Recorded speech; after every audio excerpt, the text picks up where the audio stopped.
Assalamualaikum warahmatullahi wabarakatuh. Pada kesempatan kali ini, kelompok kami akan menyampaikan sebuah materi mengenai sejarah perkembangan thariqah. Adapun kelompok kami beranggotakan yaitu 1. Anis Rahmawati, 2. Anissa Dwi Ratnasari, dan yang ketiga Anissa Latifah. 1. Terminologi thariqah. Untuk mencapai tujuan tertentu memerlukan jalan dan cara. Tanpa mengetahui jalannya, tentu sulit untuk mencapai maksud dan tujuan. Hal ini dinamakan thariqat. Dari segi persamaan katanya, berarti mazhab yang artinya jalan. Penekanan dalam thariqat itu merupakan petunjuk dalam melakukan ibadah sesuai dengan ajaran yang ditentukan dan dicontohkan oleh Nabi Shallallahu Alaihi Wasallam dan dikerjakan oleh sahabat dan tabiin turun temurun sampai kepada guru-guru atau mursyidin. Seseorang yang memasuki thariqat dinamakan salik atau orang yang berjalan, sedangkan cara yang ditempuh menurut cara-cara tertentu dinamakan suluk. Yang kedua adalah unsur-unsur thariqah.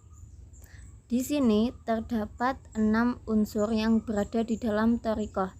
1. Mursyid. Secara bahasa, mursyid artinya guru atau pembimbing. Tepatnya, guru thariqat mursyid adalah pemimpin tertinggi tarekat. 2. Murid. Secara bahasa, murid berarti seseorang yang berkehendak, berharap atau menginginkan sesuatu. 3. Wirid. Secara etimologi, wirid berarti sesuatu yang terjadi berulang-ulang. Dalam tarekat, wirid adalah zikir yang dilakukan secara rutin. Yang keempat adalah baiat, yaitu perjanjian atau sumpah setia di antara dua orang atau dua pihak bahwa orang tersebut akan mengikuti apapun yang diperintahkan.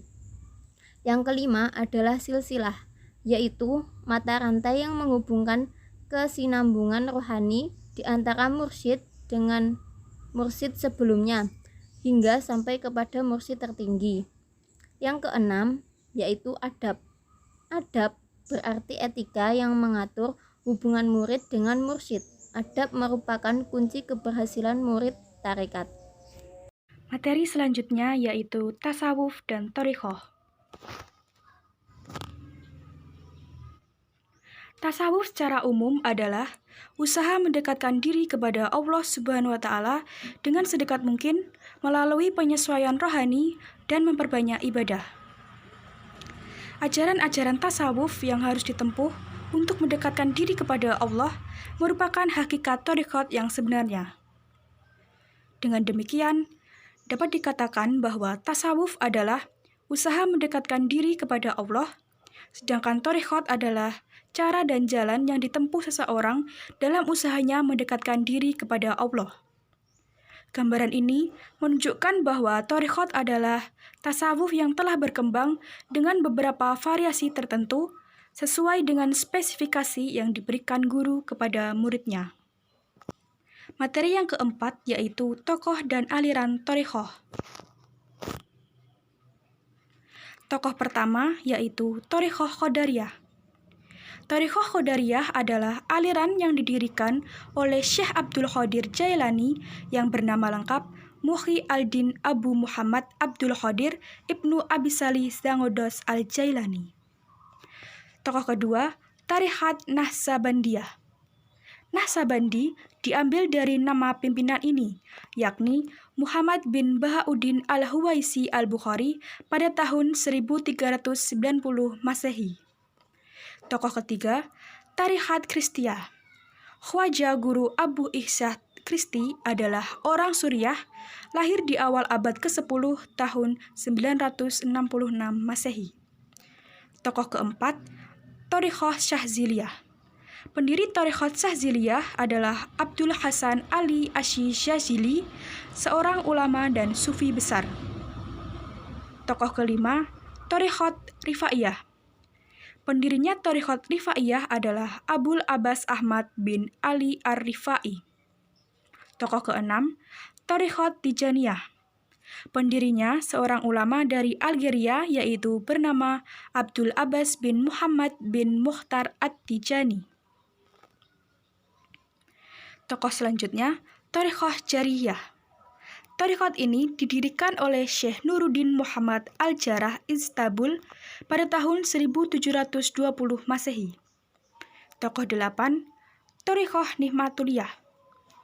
Aliran ini didirikan oleh Syekh Nuruddin Muhammad Nikmatullah pada tahun 1331 Masehi di Mahan dekat kota Kirman, barat daya Iran. Tokoh 9, Thariqat Sanusiyah. Aliran ini didirikan oleh Syekh Muhammad As-Sanusi di Algeria. Tokoh 10, Thariqat Ad-Darqawiyah. Thariqat ini didirikan oleh Syekh Al-Arabi Ad-Darqawi. Ia didirikan di Fes, Maroko. Tokoh 11, Thariqat Al-Bektasiyah. Aliran ini didirikan oleh Bektas dari Khurasan pada tahun 1338 Masehi. Tokoh 12, Thariqat Asyakandariyah. Aliran ini didirikan oleh Ibnu At-Taliyah Al-Iskandarin yang lahir pada tahun 1250 Masehi. Selanjutnya yaitu visi thariqah di masa depan. Adapun visi thariqah menurut Syekh Sholeh Basamalah yaitu tarekat pada hakikatnya adalah mengajak manusia supaya bisa memanfaatkan waktu untuk selalu berzikir kepada Allah. Kemudian menurut Khalil Gibran, tujuan tarekat adalah mencari jalan mendekatkan diri kepada Allah. Tujuan pendidikan tarekat adalah mempelajari kesalahan dan kekurangan pribadi baik dalam melakukan amal ibadah atau dalam interaksi dengan masyarakat dan belajar cara memperbaikinya. Kemudian thariqah dalam kehidupan sehari-hari, yaitu pengamalan thariqah dalam kehidupan sehari-hari diantaranya seperti sholat, zakat, sedekah, puasa, zikir, jihad, dan segala bentuk jenis ibadah yang tidak terbatas. Sekian presentasi dari kelompok kami. Apabila ada kurang lebihnya mohon maaf. Wassalamualaikum warahmatullahi wabarakatuh.